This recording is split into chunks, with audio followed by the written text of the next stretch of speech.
নমস্কার বন্ধুরা, আজকে জানবো ঠাকুর ঘরে কি রাখলে পাবেন মা লক্ষ্মীর কৃপা দৃষ্টি ও আশীর্বাদ।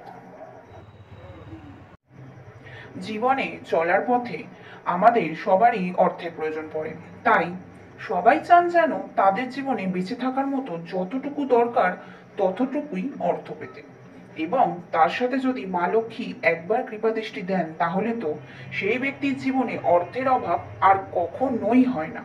সেই সঙ্গে ঠাকুর ঘরে যদি এই কিছু জিনিস রেখে দেওয়া যায় তাহলে দেখবেন মা লক্ষ্মী নিজে থেকেই আপনার ঘরে আসছেন। তাই সবার আগে নিজের মনে থাকা চাই ভক্তি ও শ্রদ্ধা, তবেই আপনি মা লক্ষ্মী কৃপা পাবেন এবং আপনার সংসারে সুখ সমৃদ্ধি সব সময় বজায় থাকবে। প্রথমেই যে জিনিসটা বলবো যেটি আপনার ঠাকুর ঘরে রাখা অত্যন্ত শুভ, সেটি হলো একটি ঘট বা কলসি। আপনারা যদি এই কলসি আপনার ঠাকুর ঘরে রেখে দিতে পারেন তাহলেই কখনোই আপনার মানি ব্যাগ খালি হবে না। সব সময় মা লক্ষ্মীর কৃপা দৃষ্টি বর্ষণ করবে আপনার উপর, যেখান থেকে হোক অর্থ আসবেই। তবে অবশ্যই যে ঘট আপনারা পাতবেন তার পূজা অর্চনা করবেন এবং একটি তামার ঘট জলপূর্ণ করে তাতে 1 টাকার একটি কয়েন রেখে দেবেন। দ্বিতীয় যে জিনিসটার কথা বলবো সেটা হলো মা লক্ষ্মীর অতি প্রিয় একটি জিনিস সমুদ্র গর্ভ থেকে সৃষ্ট শঙ্খ। এই শঙ্খ আপনার গৃহে সুখ সমৃদ্ধি ও অর্থ নিয়ে আসবে। এছাড়াও একটি জল শঙ্খ আপনার ঘরে প্রতিষ্ঠা করতে পারেন।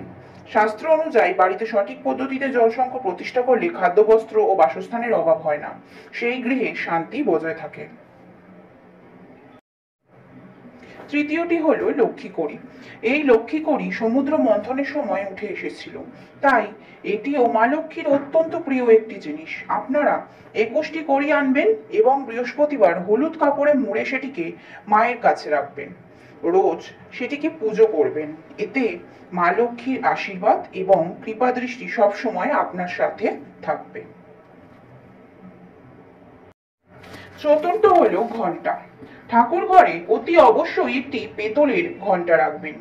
ঘন্টার ধ্বনি নেগেটিভ এনার্জি দূরে রাখে ও পজিটিভ এনার্জি নিয়ে আসে, তাই পরিবারের কল্যাণের জন্যই অবশ্যই এই ঘন্টা ঠাকুর ঘরে রাখতে হবে এবং অবশ্যই ঘন্টাটিকে কখনো মাটিতে রাখবেন না।